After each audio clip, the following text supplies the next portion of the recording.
સ્વાગત છે તમારું મારા કિચનમાં। આજે આપણે બનાવીશું થેપલા, પરાઠા, ભાખરી, રોટલા સાથે અથવા તો કોઈ પણ ફરસાણ જેવા કે ગાંઠિયા, ફાફડા કે પછી ભજીયા સાથે ખાવાની મજા પડે એવા ઇન્સ્ટન્ટ રાયતા મરચાં કે જેને આથેલા મરચાં પણ કહી શકાય તે બનાવીશું। આ મરચાંને તમે એકવાર બનાવી અને મહિનાઓ સુધી ખાઈ શકો છો। આ મરચાંને તમે ટ્રાવેલિંગમાં પણ લઈ જઈ શકો છો, તે બિલકુલ પણ ખરાબ થતા નથી। તો ચાલો બનાવવાની શરૂઆત કરીએ। તો સૌપ્રથમ રાયતા મરચાં બનાવવા માટે મેં આ 500 ગ્રામ જેવા વઢવાણી મરચાં કે પછી આ રીતે થોડા મોડા અને જાડા મરચાં આવે છે તે મેં લીધા છે। આ મરચાંને સરસ એવા ધોઈ અને કોરા કરી લીધા છે। તો હવે આ મરચાંને આપણે મોટા મોટા પીસની અંદર કટ કરી લેવાના છે। તો સૌપ્રથમ આ રીતે તેનો પાછળનો ભાગ આપણે કટ કરી લઈશું અને આ રીતે વચમાંથી કટ લગાવી અને તેના બી આપણે નીકાળી લેવાના છે। જો તમે તીખું વધારે ખાતા હોય તો તમારે બી નથી નીકાળવાના। આમ પણ આ મરચાં તીખા વધારે નથી હોતા। આ રીતે બી નીકાળી અને તેને વચ્ચેથી 4 પીસ કરી લેવાના છે। જો નાનો ભાગ હોય તો તમારે 2 પીસ કરવાના છે અને મોટો ટુકડો હોય તો તમારે 4 પીસ કરવાના છે। સેમ એ જ રીતે આપણે આ મરચાંને પણ 4 પીસની અંદર કટ કરી લઈશું। જો મોટા પીસ રાખીએ તો અમુક લોકો વધારે ખાતા નથી હોતા અને મરચાંનો બગાડ થાય છે, એટલે આપણે નાના નાના પીસ કરવાના છે। તો સેમ એ જ રીતે મેં બધા જ મરચાંને મીડિયમ સાઇઝની અંદર કટ કરી અને રેડી કરી લીધા છે। હવે આ મરચાંને આપણે એક મોટા બાઉલની અંદર લઈ લઈશું, જેથી મરચાંને હલાવવામાં અને મિક્સ કરવામાં એકદમ આસાની રહે। હવે મરચાંને આથવા માટે તેની અંદર 2 નાની ચમચી ભરીને આપણે મીઠું એડ કરવાનું છે। તેની સાથે આપણે 1.5 ચમચી જેવો હળદર પાવડર એડ કરવાનો છે।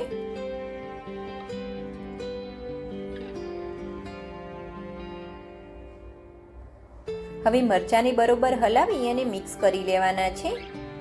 આ રીતે બરોબર હલાવી અને મિક્સ કરી લેવાના છે। ફ્રેન્ડ્સ, આ મરચાંને તમે એકવાર બનાવી અને 6 મહિના સુધી ફ્રીજમાં સ્ટોર કરીને ખાઈ શકો છો। હવે આ રીતે બરોબર હલાવી અને ઉછાળીને આપણે મિક્સ કરી લઈશું, જેથી હળદર અને મીઠું સરસ આપણા મરચાંની અંદર મિક્સ થઈ જશે। હવે મરચાંને આપણે ઢાંકી અને 1 કલાકનો રેસ્ટ આપવાનો છે, જેથી મરચાં આપણા સરસ એવા અથાઈ જશે। 1 કલાક પછી આપણે મરચાંને ખોલીને ચેક કરીશું। તો મરચાં આપણા સરસ એવા અથાઈ ગયા છે અને તેની અંદરથી આ રીતે પાણી છૂટું પડ્યું છે। આ રીતે પાણી છૂટું પડે મીન્સ કે આપણા મરચાં સરસ એવા અથાઈ ગયા છે। તેનું આ પાણી આપણે નીકાળી લેવાનું છે। તો નીચે આપણે કોઈ પણ કાણાવાળું વાસણ અથવા તો આ રીતે સ્ટ્રેનર રાખી દેવાની છે અને તેની અંદર આપણે બધા જ મરચાં એડ કરી દઈશું। હવે આ મરચાંને આપણે હલાવી અને તેનું બધું જ પાણી આપણે નીકાળી દેવાનું છે, અથવા તો થોડીક વાર માટે આમ જ રહેવા દેવાના છે, જેથી તેનું બધું જ પાણી નીકળી જશે। આ રીતે બરોબર હલાવી અને તેનું બધું પાણી આપણે નીકાળી દઈશું। હવે 10 મિનિટ આમ જ રાખ્યા પછી તેનું બધું જ પાણી નીચે નીકળી ગયું છે। તો હવે આ મરચાંને આપણે કોઈ પણ પ્રકારના કોટનના કપડાની અંદર પંખા નીચે 1 કલાક માટે આમ જ રહેવા દેવાના છે, જેથી મરચાં આપણા થોડાક ડ્રાય થઈ જશે અને તેની અંદર થોડોક બી પાણીનો ભાગ હશે તે પણ નીકળી જશે। તો મેં 1 કલાક માટે આમ જ રહેવા દીધા છે।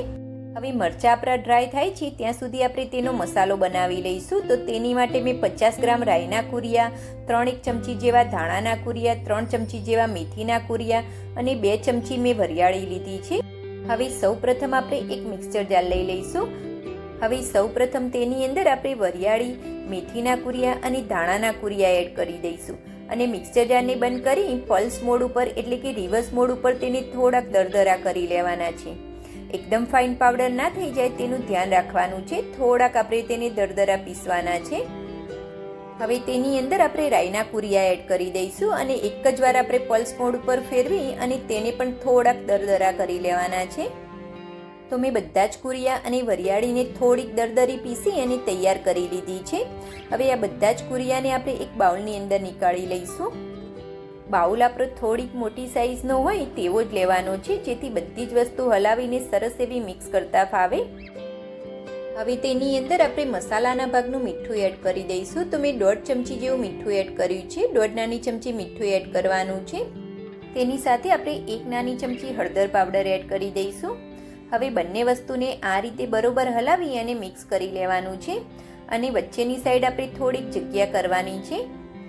હવે તેની અંદર આપણે અડધી નાની ચમચી જેવી હિંગ એડ કરવાની છે. આ જે વચ્ચે જગ્યા કરી છે તેની અંદર આપણે અડધી નાની ચમચી હિંગ એડ કરવાની છે અને હિંગ આપણી સ્ટ્રોંગ હોય તેવી જ લેવાની છે, જેથી તેની ફ્લેવર આપણી મરચાંની અંદર ખૂબ જ સરસ આવશે. હવે એક પેનની અંદર મેં 1 નાની વાટકી જેવું સિંગ તેલ લીધું છે. વજનમાં જોઈએ તો આ 150 ml જેવું સિંગ તેલ છે. હવે ગેસ ચાલુ કરી અને તેલને આપણે સરસ એવું ગરમ થવા દેવાનું છે. તેલની અંદરથી સરસ એવા ધુમાડા નીકળે ત્યાં સુધી આપણે તેને ગરમ થવા દઈશું. તો હવે 5 જ મિનિટની અંદર તેલ આપણું સરસ એવું ગરમ થઈ ગયું છે. તો ગેસ બંધ કરી અને તેલને આપણે થોડુંક ઠંડુ કરી લેવાનું છે. હવે આ તેલ થોડુંક નવશેકું ગરમ હોય એટલે તેને તરત જ આપણે મસાલાની અંદર એડ કરી દઈશું. વધારે પડતું તેલ ગરમ ના હોય તેનું ધ્યાન રાખવાનું છે, નહીંતર આપણો બધો જ મસાલો બળી જશે. હવે મસાલાને આપણે તરત જ ઢાંકી અને 10 થી 15 મિનિટ આમ જ રહેવા દઈશું. તેલ આપણું થોડું ગરમ હતું તેની લીધે આપણા મસાલા સરસ એવા તેલની અંદર સંતળાઈ ગયા છે અને તેની અંદરથી હિંગની સરસ એવી સુગંધ આવે છે. હવે બધી જ વસ્તુને આપણે બરોબર મિક્સ કરી લઈશું. તો હવે આપણું તેલ અને મસાલા સરસ એવા મિક્સ થઈ ગયા છે. તો હવે તેની અંદર જે આપણે મરચાં ડ્રાય કરવા રાખ્યા હતા તે સરસ એવા ડ્રાય થઈ ગયા છે. તો તે બધા જ મરચાં આપણે મસાલાની અંદર એડ કરી દેવાના છે. હવે બધી જ વસ્તુને સરસ એવું હલાવી અને મિક્સ કરી લઈશું. આ રીતે ચમચાની મદદથી બરોબર હલાવી અને મિક્સ કરી લેવાનું છે, જેથી મસાલા અને મરચાં આપણા સરસ એવા મિક્સ થઈ જશે. તો મેં બધી જ વસ્તુને બરોબર હલાવી અને સરસ એવું મિક્સ કરી લીધું છે. તો આપણી બધી જ વસ્તુ સરસ એવી મિક્સ થઈ ગઈ છે અને આ મરચાંને આપણે લાંબો ટાઈમ સુધી સાચવવા માટે તેની અંદર આપણે 1 મોટા લીંબુનો રસ એડ કરી દઈશું. લીંબુનો રસ આપણા મરચાંની અંદર પ્રોઝર્વેટિવ્સનું કામ કરશે અને મરચાં લાંબો સમય સુધી ફ્રેશ રહેશે. તો એક મોટી સાઇઝના લીંબુનો રસ આપણે એડ કરવાનો છે અને લીંબુનો રસ એડ કર્યા પછી આપણે બરોબર મિક્સ કરી લઈશું. હવે આ મરચાંને તમે કોઈ પણ એરટાઇટ કન્ટેનરની અંદર ભરી અને 6 મહિના સુધી ફ્રીજની અંદર સ્ટોર કરીને રાખી શકો છો. તો શાકની પણ જરૂર ના પડે અને ભાખરી, પરાઠા, રોટલા કે રોટલી સાથે ખાવાની મજા પડે એવા આપણા ઇન્સ્ટન્ટ રાયતા મરચાં બનીને તૈયાર છે. ફ્રેન્ડ્સ, આ રેસીપી તમને ગમી હોય અને મારી આ રેસીપી તમે યુટ્યુબમાંથી જોતા હોય તો મારી ચેનલને સબસ્ક્રાઈબ અને ફેસબુકમાંથી જોતા હોય તો ફોલો ચોક્કસથી કરી લેજો ફ્રેન્ડ્સ.